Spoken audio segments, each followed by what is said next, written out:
আমার প্রিয় সকল ছাত্রছাত্রীকে ডিটেলস একাডেমিতে স্বাগত। মাধ্যমিক ভূগোল সিলেবাসের ফার্স্ট চ্যাপ্টার অর্থাৎ বহির্জাত প্রক্রিয়া এবং তার দ্বারা সৃষ্ট ভূমিরূপ, এই চ্যাপ্টারটা আজ থেকে আমি ক্লাস শুরু করছি।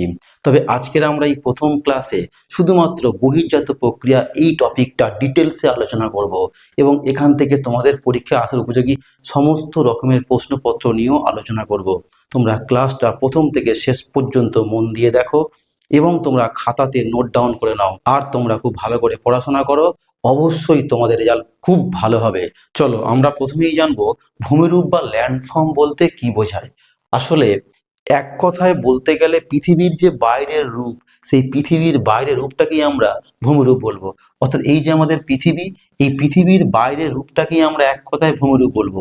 আসলে বাইরের রূপ বলতে কি, আমরা দেখতে পাই পৃথিবীর বাইরে কি আছে না, কোথাও পার্বত্য অঞ্চল আছে, পর্বত আছে, কোথাও মালভূমি আছে, আবার কোথাও সমভূমি আছে, আবার কোথাও গভীর সমুদ্রখাত। অর্থাৎ পৃথিবীর বাইরের এই রূপটাকেই আমরা বলবো এক কথায় ভূমিরূপ। আর এই ভূমিরূপ গঠনকারী প্রক্রিয়াগুলোকে দুই ভাগে ভাগ করা হয়, বহির্জাত প্রক্রিয়া ও অন্তর্জাত প্রক্রিয়া। আমরা প্রথমেই জানবো এই অন্তর্জাত প্রক্রিয়াটা আসলে কি না, পৃথিবীর অভ্যন্তরে অর্থাৎ পৃথিবীর ভেতরে যে প্রক্রিয়াগুলো সৃষ্টি হয় এবং যার ফলে ভূমিরূপের পরিবর্তন ঘটে বা ভূমিরূপ সৃষ্টি হয়, সেই প্রক্রিয়াগুলোকে আমরা বলবো অন্তর্জাত প্রক্রিয়া। অর্থাৎ পৃথিবীর অভ্যন্তরে যে প্রক্রিয়াগুলো কার্যকরী হয়, সেই প্রক্রিয়াগুলোকে আমরা বলবো অন্তর্জাত প্রক্রিয়া। যেমন কি ভূমিকম্প, অগ্নুৎপাত, ভাঁজ, চ্যুতি, এই সব প্রক্রিয়াগুলো হচ্ছে আমাদের অন্তর্জাত প্রক্রিয়া। যদিও আমরা এই বিষয়টা ক্লাস 9-এ আমরা জেনেছিলাম। এখন আমরা জানবো বহির্জাত প্রক্রিয়াটা আসলে কি না, পৃথিবীর বাইরে এই যে পৃথিবীর বাইরে যে প্রক্রিয়াগুলো সংঘটিত হওয়ার ফলে বা কার্যকরী হওয়ার ফলে ভূমিরূপের পরিবর্তন বা ভূমিরূপ গঠনে সাহায্য করে, সেই প্রক্রিয়াগুলোকে আমরা বলবো বহির্জাত প্রক্রিয়া বা এক্সোজেনাস প্রসেস। অর্থাৎ পৃথিবীর বাইরে যে প্রক্রিয়াগুলো সংঘটিত হওয়ার ফলে ভূমিরূপের পরিবর্তন ঘটে, সেই প্রক্রিয়াগুলোকেই আমরা বলবো বহির্জাত প্রক্রিয়া। যেমন কি অবরোহণ, আরোহণ, জৈবিক। এবারে আমরা জানবো এই বহির্জাত প্রক্রিয়ায় সাহায্যকারী শক্তিগুলোকে বহির্জাত শক্তি বলা হয়। আর এই বহির্জাত শক্তিগুলোকে দুই ভাগে ভাগ করা হয়, স্থিতিশীল শক্তি আর একটা গতিশীল শক্তি। যে শক্তিগুলো বহির্জাত প্রক্রিয়ায় কম সাহায্য করে অর্থাৎ গৌণ ভূমিকা গ্রহণ করে, সেই শক্তিগুলোকে আমরা স্থিতিশীল শক্তি বলবো। যেমন বৃষ্টিপাত, উষ্ণতা, আর্দ্রতা, এই সব শক্তিগুলোকে আমরা বলবো স্থিতিশীল শক্তি। আর গতিশীল শক্তি কাকে বলবো, যে সব শক্তিগুলো বহির্জাত প্রক্রিয়ায় খুব বেশি পরিমাণে সাহায্য করে, প্রচুর পরিমাণে সাহায্য করে, ক্রমাগত সাহায্য করে যায়, প্রচুর পরিবর্তন করে, সেই শক্তিগুলোকে আমরা গতিশীল শক্তি বলবো। যেমন নদী, হিমবাহ, বায়ুপ্রবাহ, সমুদ্র তরঙ্গ, জোয়ার ভাটা, এমনকি ভৌম জল, এই শক্তিগুলোকে আমরা বলবো গতিশীল শক্তি। এখন আমরা জানবো এই বহির্জাত প্রক্রিয়া বা এক্সোজেনাস প্রসেসকে আবার তিনটে ভাগে ভাগ করা হয়। 1 নম্বর অবরোহণ বা ডিগ্রেডেশন, 2 নম্বর আরোহণ বা অ্যাগ্রেডেশন, আর জৈবিক প্রক্রিয়া বা বায়োলজিক্যাল প্রসেস। এখন আমরা এই তিনটে প্রক্রিয়াকে ডিটেলসে আলোচনা করব। আমাদের এই টপিকটা থেকে এই তিনটে বিষয়কে খুব ভালো করে জানতে হবে, এগুলোই আমাদের কাছে সব থেকে বেশি ইম্পর্টেন্ট। আমরা প্রথমেই জানবো অবরোহণ প্রক্রিয়া, অর্থাৎ যে বহির্জাত প্রক্রিয়ায় বিভিন্ন বহির্জাত শক্তিগুলির ক্ষয়ের মাধ্যমে ভূমিরূপের উচ্চতা কমে যায় বা হ্রাস পায়, সেই প্রক্রিয়াকে আমরা বলবো অবরোহণ প্রক্রিয়া। তোমরা লক্ষ্য করো বোর্ডের দিকে, এটা একটা ভূমিরূপ। এই ভূমিরূপটা প্রথম পর্যায়ের ভূমিরূপ। এই ভূমিরূপটার উপরে বিভিন্ন বহির্জাত শক্তিগুলো ক্ষয়কাজ করলো। ক্ষয়কাজ করার ফলে এখানে দেখো দ্বিতীয় পর্যায়ে, অর্থাৎ ভূমিরূপের উচ্চতাটা কমে গেল, ক্ষয় পেতে পেতে ভূমিরূপটা কি হলো, কমে গেল। এই কমে যাওয়া এই প্রক্রিয়াটাকেই আমরা বলবো অবরোহণ বা ডিগ্রেডেশন। এবারে দেখো এই অবরোহণ প্রক্রিয়াটা আবার তিনটি পদ্ধতির মাধ্যমে কার্যকরী হয়।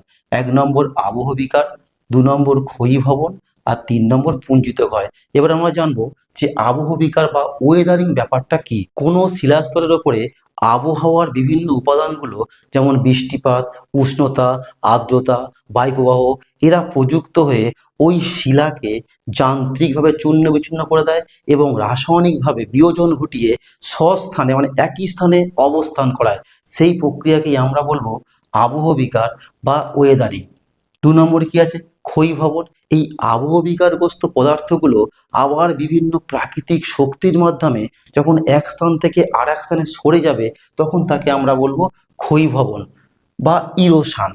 3 নম্বর কি আছে? পুঞ্জিত ক্ষয়। এটা কি?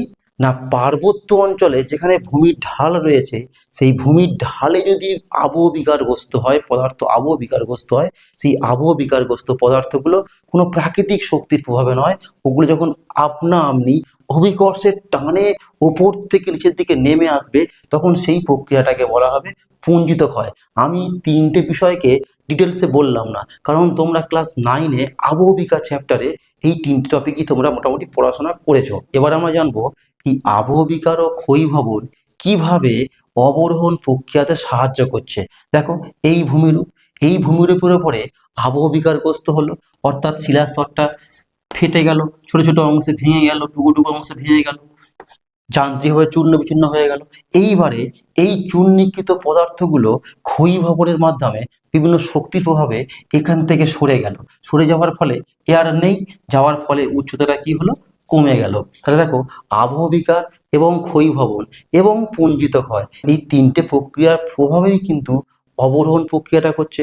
সেই কারণে কোনো বিজ্ঞানী বলেছেন এই অবরোহণ প্রক্রিয়াটা আসলে নগ্নিভবন। কারণ আমরা জানি যে আবহবিকার এবং ক্ষয়ীভবনকেই একত্রে বলা হবে নগ্নিভবন। নগ্নিভবন মানেও কিন্তু ভূমিরূপের উচ্চতা হ্রাস পাওয়া। তোমাদের কিন্তু প্রশ্ন আসতে পারে যে অবরোহণের অপর নাম কি? না, উত্তরটা কি হবে?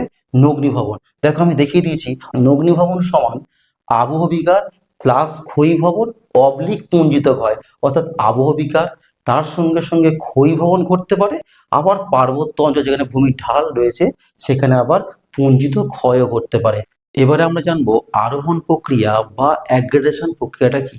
না, যে বহির্জাত প্রক্রিয়ায় বিভিন্ন বহির্জাত শক্তিগুলির সঞ্চয় কার্যের ফলে ভূমিরূপের উচ্চতা ক্রমাগত বৃদ্ধি পায়, সেই প্রক্রিয়াকে আমরা বলবো আরোহণ প্রক্রিয়া বা অ্যাগ্রেডেশন প্রক্রিয়া। তোমরা একটা বোর্ডের দিকে লক্ষ্য করো, দেখো এটা একটা নিচু অঞ্চল। এই নিচু অঞ্চলে অবরোহণ প্রক্রিয়ায় সৃষ্ট পদার্থগুলো ক্রমাগত সঞ্চিত হতে হতে হতে হতে ভূমিরূপের উচ্চতা দেখো বৃদ্ধি পাচ্ছে।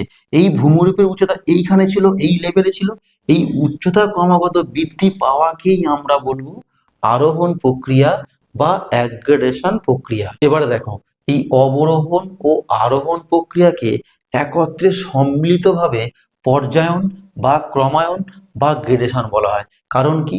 না, অবরোহণ প্রক্রিয়ার প্রভাবে ভূমিরূপের উচ্চতা ক্ষয়ের ফলে হ্রাস পায় এবং আরোহণ প্রক্রিয়ায় ভূমিরূপের উচ্চতা সঞ্চয়ের ফলে বৃদ্ধি পায়, যার ফলে ক্ষয় এবং সঞ্চয়ের ফলে ভূমিরূপ একটা সাম্য অবস্থায় আসার চেষ্টা করে।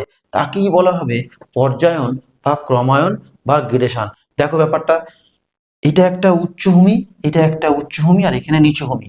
এই উচ্চভূমিগুলো ক্ষয়ের ফলে ক্ষয়ীভূত পদার্থ গিয়ে এই নিচুভূমিতে সঞ্চিত হচ্ছে, বা এখান থেকেও ক্ষয়ীভূত পদার্থগুলো এসে এখানে সঞ্চিত হচ্ছে। এর ফলে কি হলো? না, এর ফলে এই মুহূর্তে এই অংশটা নিশ্চিহ্ন হয়ে গেল, বা এই অংশটাও নিশ্চিহ্ন হয়ে গেল। তাহলে এইগুলো ক্ষয় পেয়ে সরে গেল, কিন্তু এই জায়গাটা সঞ্চয়ের ফলে কি হলো? সঞ্চিত হয়ে এই অংশটা উচ্চতা বৃদ্ধি পেল। এর ফলে দেখো ভূমিরূপটা ঠিক এই রকম ভাবে একটা সাম্য অবস্থা সৃষ্টি করলো। আগে কেমন ছিল? আগে ঠিক এই রকম ছিল, আগে এই রকম ছিল, এখন হয়ে গেল সাম্য অবস্থায় ফিরে এলো। এটাকেই বলা হবে পর্যায়ন বা ক্রমায়ন বা গ্রেডেশন।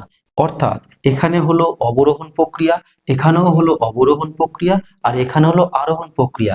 এই অবরোহণ এবং আরোহণ প্রক্রিয়াকে তাই সম্মিলিতভাবে পর্যায়ন বা ক্রমায়ন প্রক্রিয়া বলা যায়। তোমরা মনে রাখবে যে 1904 সালে স্যালিসবারি এবং চেম্বারলিন সমস্ত বহির্জাত প্রক্রিয়াগুলোকে পর্যায়ন বা ক্রমায়ন বা গ্রেডেশন নামে অভিহিত করেছেন। এখান থেকে আমরা বলতে পারি যে পর্যায়ন বা ক্রমায়ন বা গ্রেডেশনের জনককে? না, স্যালিসবারি এবং চেম্বারলিন। তোমরা আরো মনে রাখবে যে এই গ্রেডেশন শব্দটা গ্রেড শব্দ থেকে এসছে, আর এই গ্রেড কথাটার জনক হলো জি.কে. গিলবার্ট। তিনি 1976 সালে সর্বপ্রথম এই গ্রেড কথাটা বলেছেন। তাহলে এখান থেকে আমাদের প্রশ্ন আসতে পারে গ্রেড শব্দটির জনক কে? না, উত্তর হবে জি.কে. গিলবার্ট 1976 সালে বলেছেন। এবারে আমরা জানবো বায়োলজিক্যাল প্রসেস অর্থাৎ জৈবিক প্রক্রিয়া। জীবজগৎ যখন ভূমিরূপের পরিবর্তনে সাহায্য করবে, অর্থাৎ মানুষ সহ বিভিন্ন প্রকার প্রাণী এবং উদ্ভিদ যখন ভূমিরূপের পরিবর্তনে সাহায্য করবে, তখন তাকে আমরা বলবো জৈবিক প্রক্রিয়া বা বায়োলজিক্যাল প্রসেস। আজকের এই ক্লাসে যতটুকু অংশ আলোচনা করা হলো, এখান থেকে তোমাদের যত ধরনের প্রশ্নপত্র হয় তা আমি এখন দিয়ে দিলাম, তোমরা ভালো করে দেখো।